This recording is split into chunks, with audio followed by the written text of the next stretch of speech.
welcome to the next project. This is episode 9 of the Harley Benton SC Guitar Kit Mod Project series.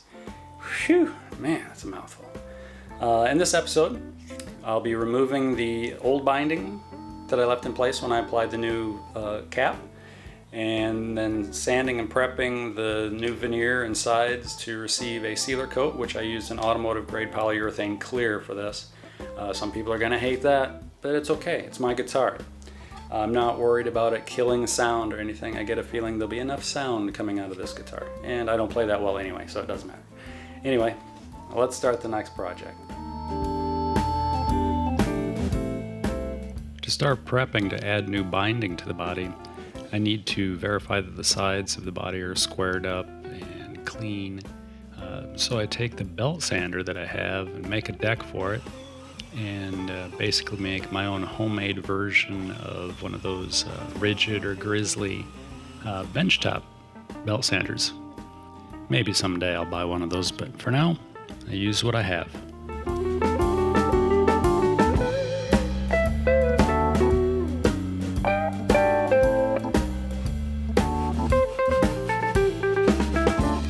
There's so much sanding to do when you're working on a guitar, whether you're building new or doing something strange modification-wise like this.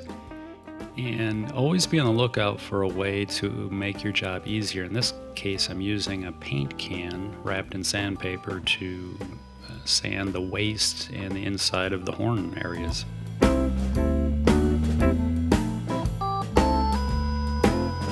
And finally, we're getting to where the project is going to start getting interesting.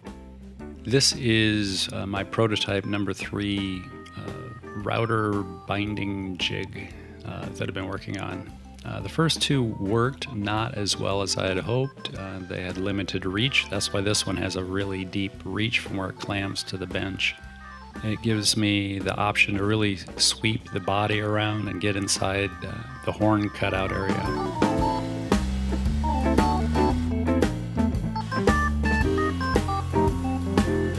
Building this jig was a good learning experience, and from what I gained using this one, I've already started working on a prototype 4. I'm really glad I left the old binding in place. It gave me a peace of mind as I went about routing the new veneer to get a new binding channel in place. I didn't have to worry too much about tear out or splintering. Well, it's that point in the binding project that I had to make the decision if I wanted to go the easy route and just put a cream binding back on the body, a single ply binding, or if I wanted to make it a little more challenging and time consuming, well, really just time consuming, by doing a multiply binding. And I chose the more time-consuming version. I'm going to go with a black cream binding, so it'll be 3-ply. It'll be 2 thin plies, 1 cream, 1 black. They're the 020 thickness, and then the outer ply will be an 040 thickness of cream. And I have this StewMac binding laminator, I think it's called. I've had it for about 12 years, and I've used it about 7 times maybe. This will be 8, I think, roughly. It's made out of a product that neither acetone nor the melted binding will stick to, so that's nice. That's the big plus.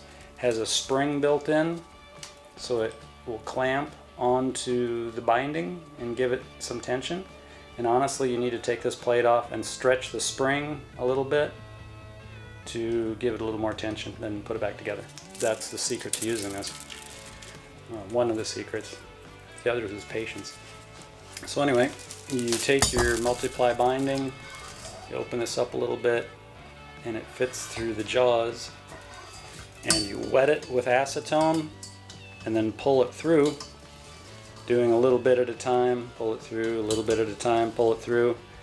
And that's the magic to making multiply binding using this tool. So let's start this phase of the next project.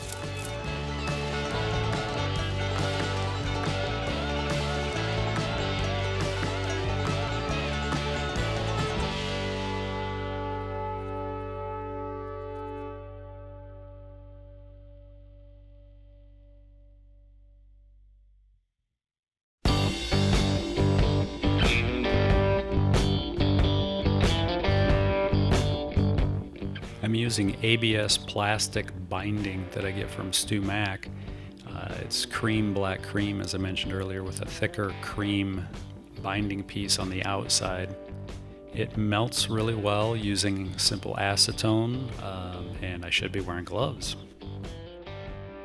This is the Stu Mac jig that I paid for. I didn't get it for free. Somebody's going to ask, I know. Anyway, it cleans up really well. The acetone or the binding material stick to it, so you just scrape it off and it's ready to use again.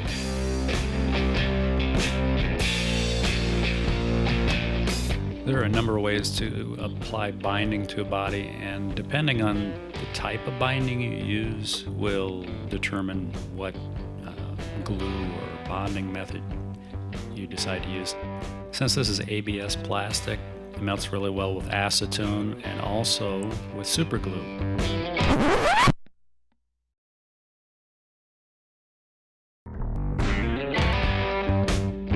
As I was laminating the binding together, I think I may have oversaturated one spot with acetone and made it a little brittle. It ended up snapping before I even got it on the body. And I just cut a 45-degree angle and pushed the two pieces together and super glued them right to the body.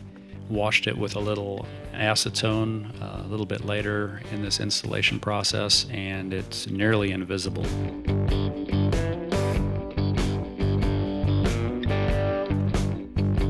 While I was doing the original laminating of the binding, I left about 1.5 feet loose so the 3 plies were not stuck together in preparation for gluing it and then do the actual lamination while on the guitar.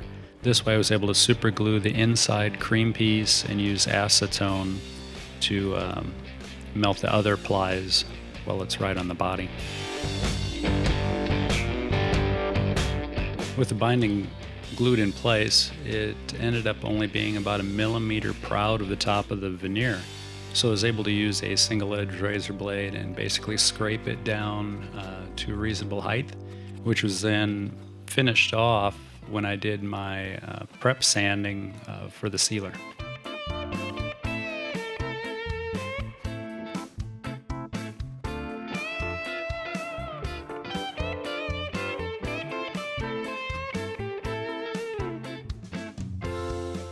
And to get the body ready for the clear sealer, I used some water to raise the grain of the wood, let it dry out, sanded it back, re-wetted the wood again, and sanded it again. This not only knocked down some of the fibers, but also helped smooth the veneer to binding surface.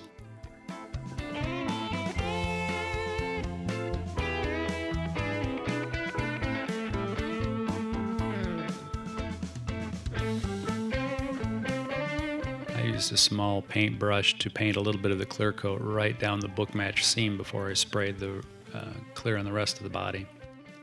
I ended up giving both the headstock and the body 2 coats before I moved on to spraying the back cap.